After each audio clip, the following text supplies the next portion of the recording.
tonight's Monday Mindset call. Sorry about last week. I was away in, where was I? I can't even remember. Prague. I was away in Prague. So we couldn't do the call. So yeah, it's been an amazing podcast with the guy who wrote Atomic Habits. I'll be really, really honest with you. I haven't finished listening to it yet. I am about 15 minutes from the end. So it was just amazing so far what I've got through. I mean, I was chatting to Emma earlier about it. I've taken loads of notes on the back of this envelope while I was listening to it. So I'm going to go through a few key points and then bring on Emma. Let us know in the chat, guys, what you feel about it. What is a takeaway for you? And we can maybe go through some of the comments at the end. But the first thing that I got right at the beginning was, you know, when we think about our habits, they really determine whether we're going to achieve our goals or not. Let's be really honest. So the first thing came out of it for me was on your priority list, you should really be working on your ones and twos. But what we tend to do is go and work on the threes and fives. And we talk about this quite a lot in the business. So whenever I listen to podcasts and things like that, I always try and relay it back to our opportunity. And the great thing with this one was there was a lot of learnings in it that fit in perfectly with our business. So are you working on your ones and twos, or are you actually working on your threes and fives? So if you think about it as a priority list, let's just use these as an example. So your ones and twos should really be income producing activities. So messaging people about the products, messaging people about the opportunity, doing whatever content it is that drives your customer base, that drives your recruitment strategy. Those are your ones and twos. Those are your income producing activities if you want to be successful in this business. Because if you don't have any customers, you don't get paid. And if you don't build a team, then your business will not duplicate to the levels that you want it to. So you'll end up with like a Juice Plus shop if you're just bringing in customers every month. But if you're actually building both sides, and I'll never forget Cheryl Cortese talking about this, she envisaged in her mind 2 swimming pools, one's for customers and one is for team members. And that's all we've got to do. So there are ones and twos in terms of daily activity. Our threes to fives. So our three might be, oh, I'm getting on the Zoom calls every day, but I've not got any guests on there. Or I'm getting on the Zoom calls every day because I feel like I have to. But if you've no guests on there, you might as well be out using that time to message, to connect, to put your content out there. Or I've listened to the podcast, right? So that could be a priority 4. I've listened to the podcast, but I've not actually reached out to anybody about the products or the business this week. So are you leaning into, it's a great question, are you leaning into your 3s to 5s on the priority list because it makes you feel like you're doing something, but actually it's not going to take you to where you want to be? So that was the first thing for me. This related to the business, and I remember like looking at the opportunity years ago. I'd signed up for Juice Plus and I was doing boot camps. I was doing personal training. I had JP. I was doing some teaching at college. And when I looked at it, he mentions this in the podcast. Does this work keep working for me? And I thought, wow, what a great way to pitch our business opportunity. Does this work keep working for me? So if I taught a lesson at college, I would get paid £20 for the hour. I'd have to do marking, lesson planning, all that kind of stuff. By the time you'd done all that, it really dragged your hourly rate down to about £8 if you were lucky. But that work certainly didn't keep working for me. I'd teach a class, 3 hours, and then I'd be done. I'd never earn anything else after that. Same when I was a personal trainer. Does this work keep working for me? The answer was no, right? I train a client and that was it then. There was no income. So if you're a hairdresser, you cut someone's hair, does that work keep working for you? No, unless you own the salon. So it's the same one there. As Emma just commented, he mentioned it about, I don't do radio interviews anymore because that work doesn't keep working for me. It was more, I like doing podcasts because it's on the internet. Someone could watch this on YouTube in 5 years' time. So I thought that was really, really cool in terms of the content that you're putting out there and things like that. And some of the things that you mentioned about writing blogs and social media and that kind of thing. Point number 3, and I'm going to be quick because I could talk for ages on this one because it really resonated with me. Success can eventually eat itself.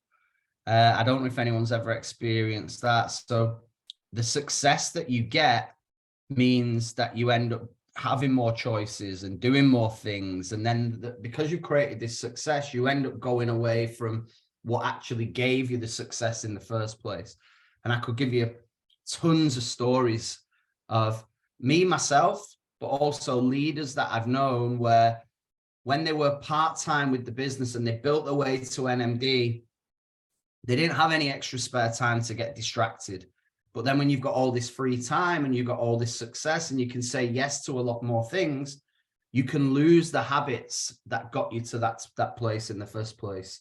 And then this was another one. Are you saying yes to the wrong things? I can definitely talk from personal experience on that one, where when we were absolutely smashing it in 2013, 2014, I was getting dragged from pillar to post by the company, asking, will I speak at events in Israel, Italy, Germany? I went everywhere speaking at events for the company based on no real reason other than ego, to be honest with you, because it made me feel good doing it. I didn't have any team in those countries. I mean, you try and get team there. So when I look back, would I change it? No, because it was all part of the experience at the time. But I remember Alex saying to me, like, what are you doing? Just tell them, no, you can't do it. Like, you're jumping on and off planes all the time. You're not building your own business. And I know, Emma, you'll probably talk on this one as well. So if the same thing came around again, I would be saying no, because you learn your lesson, don't you? So it was great at the time, but it wouldn't be something that I'd do now. It's like, if it doesn't make me money, if it doesn't grow my team, then I've really got to question, is it worth putting the energy into it? It's a little bit easier now because you can do a Zoom call for somebody, which is not as difficult, of course, that flying around the world. So the 1% bit, what am I optimizing? So what is the 1% thing that separates what we're trying to do, right? What in our business, what's the thing that makes that 1% difference? And it goes back to working on your 1s and 2s. Am I optimizing it?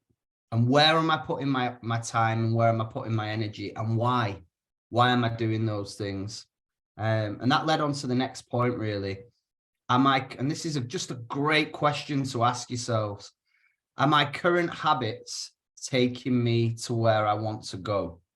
Are my current habits taking me where I want to go? What a great question. So you can look at your day today. Let's just use today. Is what you've done today going to take you to where you really want to go?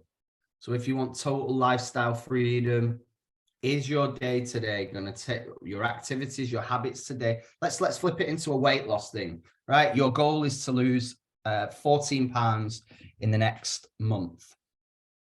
Is what you've done today, have the habits that you've done today going to take you towards that goal? Or you've been in McDonald's and Starbucks and stuffing your face with Haribo? So the answer could be yes, it could be no. But hey, I'm not here to judge anybody. I'm just throwing the question out there because that's what resonates with me a lot. You know, you think sometimes, are the decisions that I'm making taking me towards my goal or away from my goal? And how do we know? How do we know if we're having success? Signals of progress. And again, look, relating it to our business, I just think it's incredible. The business, like every time these questions were like popping up in the conversation that they were having, I was thinking, our business makes it so easy for us to stick to these plans. It's not like when you start your own traditional business and you haven't got a clue what to do. It's all like new stuff, and you can spend so many costly mistakes. I remember launching my boot camps, and I did I paid for a leaflet drop for my boot camps to go into, I think it was Lancashire Life magazine, right? You know, the fancy magazines, and they dropped it to like 15,000 houses around the Bury area, in the affluent area.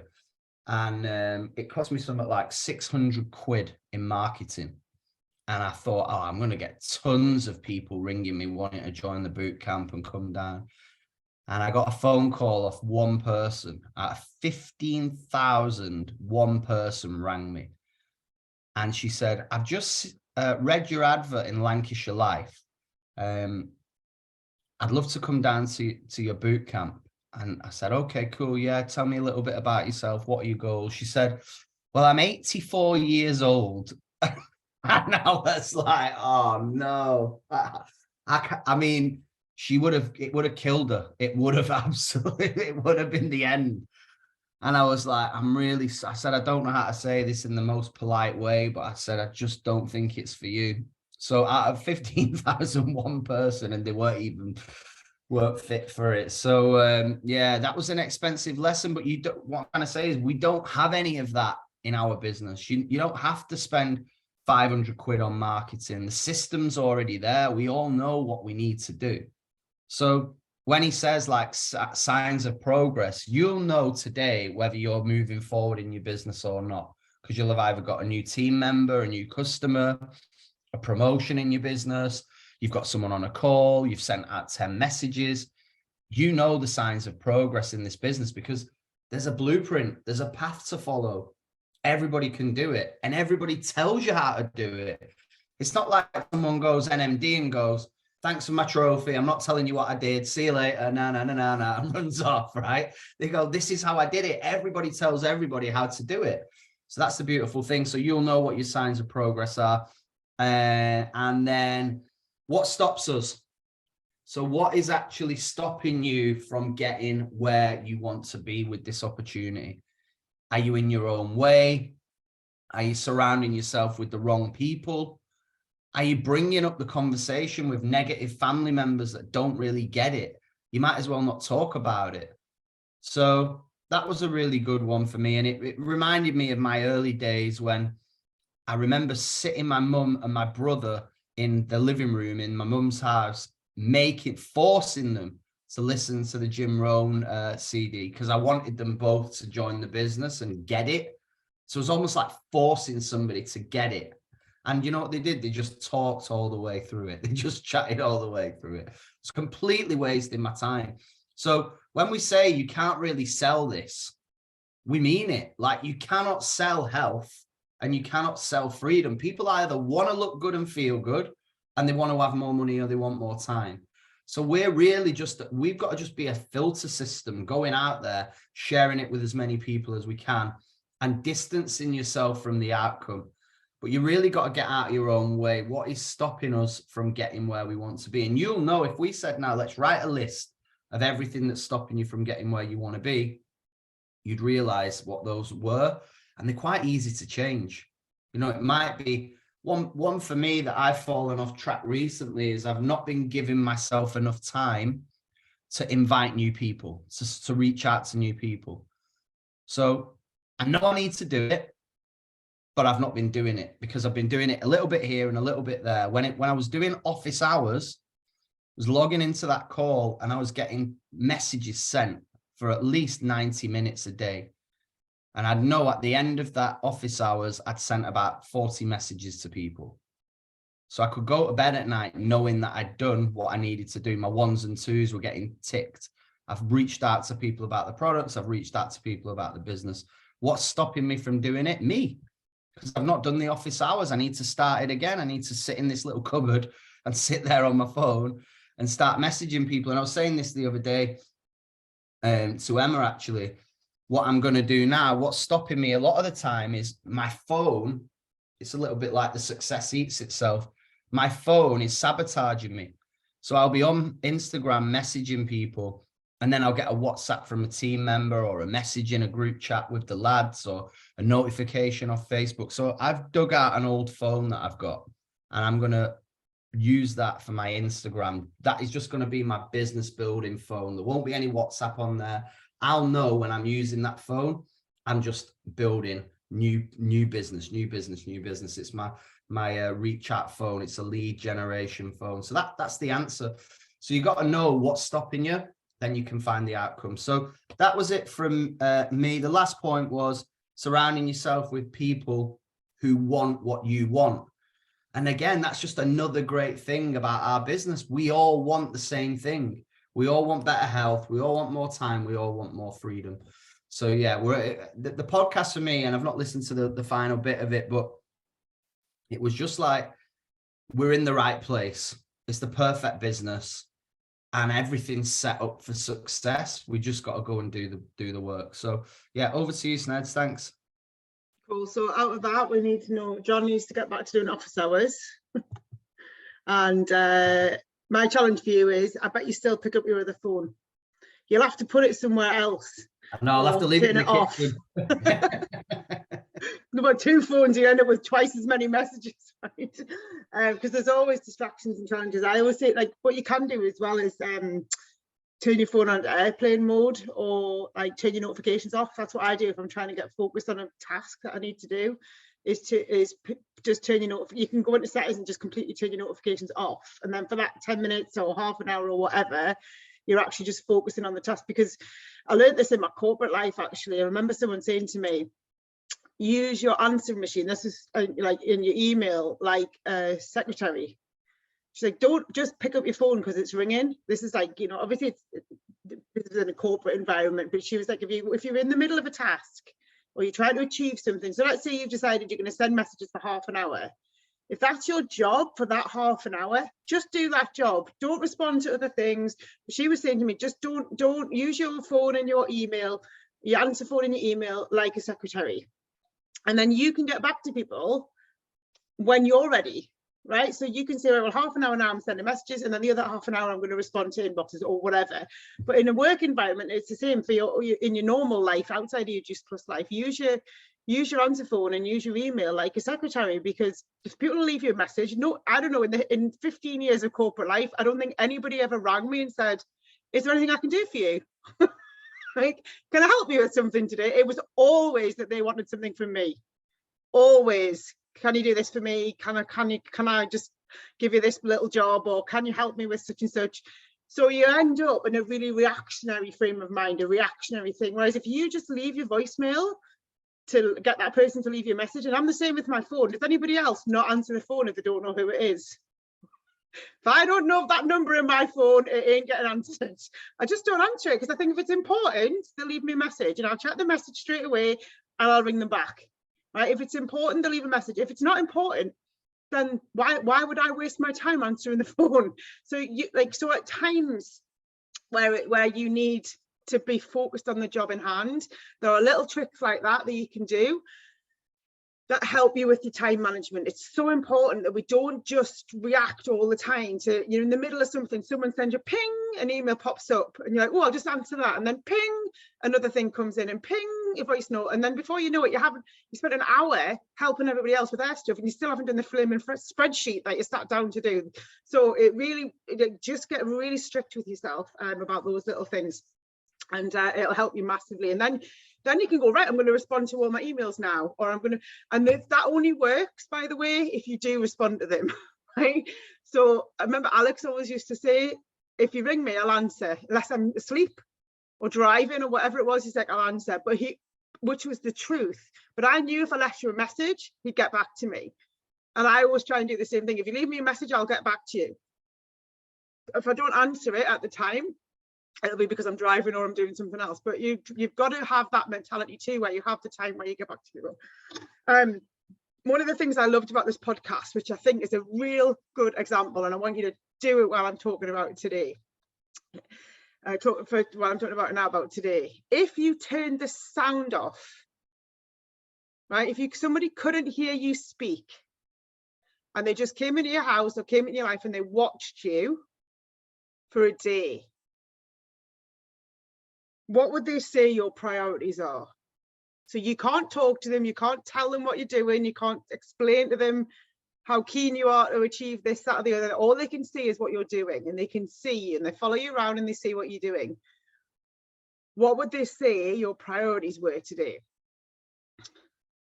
It's a really good one, isn't it? And I think now I've had a really good day, really productive day in every area so far. I'm heading to bed shortly because I'm exhausted, because I've had a really productive day since the minute I got out of bed. If somebody followed me around today, they would very clearly know what my priorities are. They very clearly know what I'm doing. They would very clearly know what I want to achieve, I think, based on the stuff that I have done today.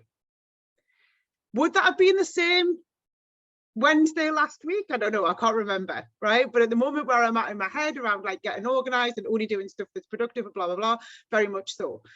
So it's a really good challenge that I'm going to ask myself. I'm going to journal about it every night when I get into bed. If somebody followed me around today and there was no sound and I couldn't say to them, I'm excited about this or I'm motivated about that, or I couldn't convince them about anything, they could only go by what they could see me actually doing, would they know what my priorities were? Or would they see? Because actually that's what your priorities are. If all you've done today is run around after other people, whether that's at work, at home, or whatever, then that was your priority today. If all you've done is not get on any calls, and obviously you guys are on here, but sometimes people say to me, I can't get on the call because of blah, blah, blah. Okay, that's okay, but that shows me what your priority is right now. Do you see what I mean? It doesn't matter to me, ultimately, why we can't do something. I can't do it because it doesn't matter. It's irrelevant, because the outcome is you didn't do it. Doesn't matter at all why you couldn't do the thing, couldn't get on the call, couldn't make the, couldn't go to the event, couldn't do the thing, whatever it might be. It's actually completely irrelevant, because the outcome is you didn't do the thing. I didn't do it. I couldn't go to the gym today because it doesn't matter why. It's irrelevant. I didn't go. Right? See what I mean? It doesn't mean whatever comes after that, can't do it, or I didn't do it. Anything that comes after that, it's totally irrelevant, because all it does is show me, and it shows me what my own priorities were in that moment at that time. And my priority was not to do whatever that thing was. So when you do that, it helps you to clear up the excuses, because ultimately the end result is the same regardless of why you couldn't get on the call, or why you couldn't go to the event, or why you couldn't go out for dinner, or why you couldn't bring your friend, or why you couldn't, like, whatever. But and from a business point of view, from this point of view, if you haven't done your DMO because it doesn't matter why, it's irrelevant, because the output is I followed you around and I saw what your priorities were. Your priorities were other things, and the end result is going to be you have the business that you want, or you don't. The end result is I have the business that I want, I get paid what I want, or I don't. Do you see what I mean? So it can be like a harsh reality in a way, but it's still a reality, whether I like it or not, whether it's harsh or not, whether it's real or not, doesn't make any difference. If I didn't go to the gym today because I didn't go, so I'm going to be a day further behind my fitness goal. I was going to eat really well today, but I fell off the wagon because it doesn't matter why. I fell off the wagon, I ate shit. Therefore, I'm a day behind in my results, or whatever, right? So once we learn how to bin the excuses, or understand that it really is irrelevant, then it's not an excuse, it's a choice. And if you put the word, I chose not to do it because of whatever, then it's a much more, that's the truth. I didn't get on the call tonight because I chose to watch Netflix instead. I didn't get on the call tonight because I chose to put my children first tonight. I didn't go to the event because I chose to put my, friend's hen do as a priority. Whatever, I don't know. Do you know what I mean? It's not because, it's not an excuse, it's the reason. And therefore it was a choice. And then if you have a choice, guess what? Suddenly all the power is back in your own hands because you chose it. And we are all wherever we're at, in our lives, in our relationships, and everything, ultimately, whether we like it or not, or whether we like the reality of that or not, we are all exactly where we are as a result of the choices that we made along the way. The good ones, the bad ones, the right ones, the wrong ones, right? We're all exactly where we are because of those choices. And it can be quite a hard reality that sometimes, because then you've got to take responsibility for them. But then again, once you go through that process and you take responsibility for it, and it's nobody else's fault, then you're in control of it again. You can go, okay, well, I can change everything now because I'm responsible for it. And then suddenly you have all the power back in your own life, because it's not your partner's fault, it's not my fault, it's not John's fault, it's not your upline's fault, it's not the business's fault, it's not your kids' fault, it's your own choices. We're all so that bit for me was probably one of the key things which tied in with, are the activities that you're doing every day taking you in the direction that's going to get you where you want to be in 10 years? And they either are or they aren't. There's no real middle ground in that, right? They either are or they aren't. And I'll give you an example. This call, when we started doing it 8 weeks ago, 9 weeks ago, I had about 200 people on it for the first 3 or 4 weeks, because everyone said, yes, I want to do it. Now 45, brilliant, still amazing, right? Still worth doing. John and I were chatting about it anyway, right? So that's how this was born, because we were doing this between the two of us anyway. But that's an exact example of people who say they want something, but when you give it to them, they didn't really want it. They just thought they wanted it. That was an excuse. I'm rubbish at mindset. I can't do personal development. Right, well, we'll give you this every Monday. Podcast to watch and listen to for a week, and a call to get on for half an hour to an hour on a Monday night. That's all you need to do. Do you see what I mean? So it's like, and the line they used was, which I loved it, it was a version of, make anything you do, everything you do. So there's a lot, I've heard it said before, how you do anything is how you do everything. It's really true. If you half-half things, you half-half everything, don't you? So if you're going to do something at all, you might as well do it well. And then if you do the little things well, the big things become much more productive. So he said, make anything you do, everything you do.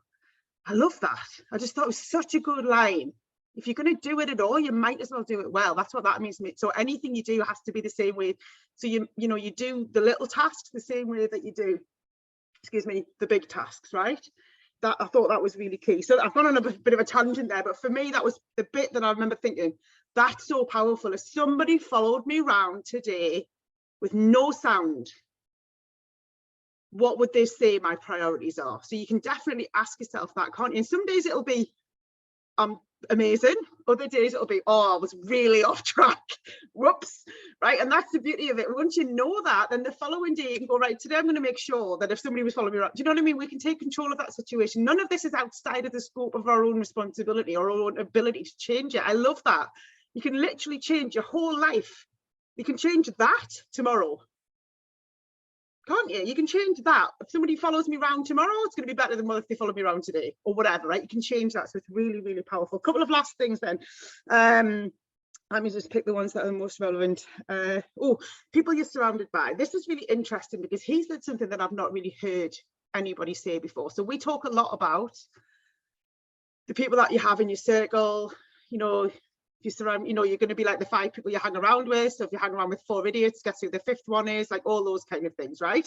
So it's really true. The people that you have in your circle, and I would call your circle your online, like your real circle, but also your virtual circle, like the books that you read and the podcasts that you listen to and those things. But what he said that I thought was really interesting was find groups where your desired behavior is the norm, and then you can rise together. But the line that was really interesting about that for me was, he said, at least for the time in which you're doing the activity. So that actually gives us a little bit of a leeway, right? Because a lot of us have family that don't, you know, different friendship groups like that. Like my friends don't, like outside of Juice Plus, don't do network marketing, don't really know anything about it. My family, even after 10 years, don't really understand it or whatever. Right, but this is where this is really important, that line, at least for the time in which you're doing the activity. So this is where power hours and office hours and these calls and the business overview calls and the PJ call and all of these things, task blasts or whatever you can do, where you can be surrounded by people who are working on the same stuff that you're working on in the time that you're working on it. That's why events are so important. Get yourself to Dublin, get yourself to Birmingham, get yourself to John's NMD event in Bolton, so that you can be around people at least in the time when you're working on yourself and working on your business, so you can all rise together. It doesn't mean cut off your family, finish your partner. You know, it doesn't just because they don't get it. It means that's that part of your life, and this is this part. And I thought that was really powerful because I've never heard it said that way before, at least in the time in which you're doing the activity. So that's why plugging in is so important, isn't it? You'll have heard the saying loads about staying close to the fire. That's what they said. That's what that is. The minute that you distance, and you'll all know people who've distanced themselves from the business, or distanced themselves from the team, or distanced themselves from the calls, or used to get on everything and now don't get on anything, and suddenly they're miles away from the fire, miles away from the people who are going to rise up with them together. Being aware of that is so powerful, so that you don't get, that doesn't happen to you. So you stay plugged in. You can't control what everybody else is doing, but you've got to, there is so much you can plug into now that will help you to rise up. And I thought that was incredibly powerful, with find groups of people where your desired behavior is the norm. So if you're new in this business, or relatively new, and nobody around you understands it, that was definitely me. The only person who was around me when I started doing this, who understood it at all, was John, who was my upline. Absolutely nobody else that I knew in the world had the first idea what Juice Plus was, what network marketing. I didn't really know myself, right? But I was around somebody, to start with just John, and then I went to an event and there was a few more people. I met Paula and I met Katie and I met, you know, a few. Then we all started to build together and grow together. But if I had distanced myself from the one person who was, you know, what is the word, the phrase? Where the desired behavior, it was my desired behavior. It wasn't my desired behavior was the norm. I was around John where it was his norm. Then I found more people. If I hadn't done that at the start, I wouldn't be sitting here now. If I hadn't found somebody whose behavior was like what I wanted my behavior to be like, I wouldn't be here now. So I think that's really, really powerful as well. And then the last one, there's so much, isn't there? I could listen to it again. Oh, I love this one. I'll finish with this. Patience and consistency. If you haven't got to that bit yet, keep going. It's really important. It's a really powerful bit where he talks about patience and consistency. And this is so important. I know I've talked for a while, but I really want to just finish on this bit, because in our business it's so important. And this is what I said to you, John, like this so much of this podcast resonated from where my headspace is at and stuff at the minute. Because one thing I know that I am personally is incredibly consistent, right? I could definitely say that about myself, right? But the patience, mate, is hard, isn't it? Like being patient, waiting for it to show up, right? Patient, like it's like sometimes that's the hardest bit. Getting on the calls, doing the demo, showing up, like all of that. I can do that. But the patient part of it, and but he talked about that, and he said, actually being consistent does make you different. And if you can be patient and consistent together, and Alex used to call it pleasantly persistent and pleasantly patient, which is like, there's such a fine line, isn't it? Patience isn't about sitting around waiting for it to happen.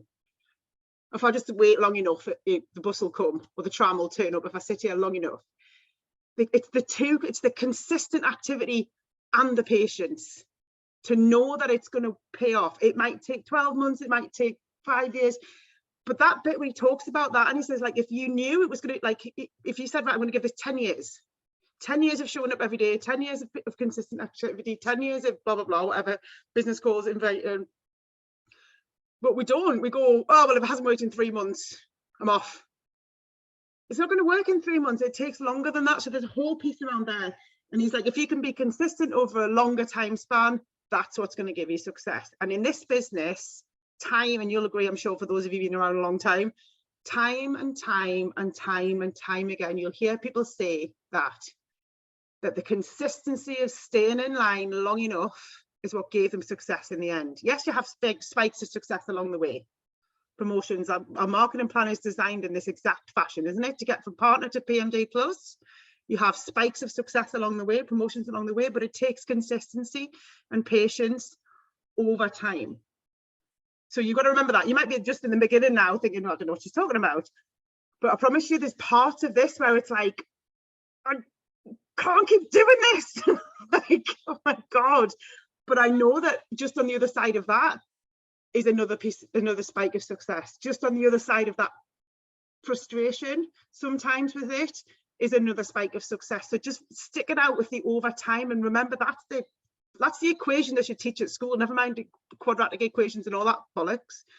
Patience and consistency over time equals success in the long run, and that's what I'm going to leave you with, because I think it's so powerful. But yeah, if you haven't listened to the rest of the podcast, definitely go and listen to it. It's phenomenal. Amazing, Emma. Thank you. I think it's your turn for this week, isn't it? I don't know if you've got one lined up. I have got one. It's one of Simon Bartlett, Stephen Bartlett, even Simon Bartlett. I'm listening to him and Simon Sinek at the minute, but it's not that one. It's one of Stephen Bartlett on his own, so I'll send it out, and it's another really powerful one. Okay, so amazing. On that note, I'm going to bring back the office hours. So I'm going to do a post tomorrow. No point saying it on the call and then not doing it. So that's the way to make sure you're consistent, right? We say it in public, you've got to do it, haven't you? Tell the world, figure it out.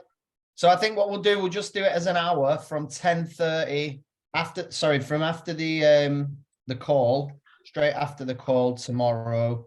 We'll do an hour after that. So Perfect. When's the call tomorrow? 10:30? 10:30. 10:30. So we'll do 11 till 12 straight after the call. Just don't get out of the cupboard then, you see. Yeah, keep me in the cupboard. That's it. Get Vicky to lock you in. Right, I'm going to leg it. I know you wanted an early night. Thanks for getting on, guys. Thanks, Have an guys. amazing evening. Speak soon. Take care. Bye.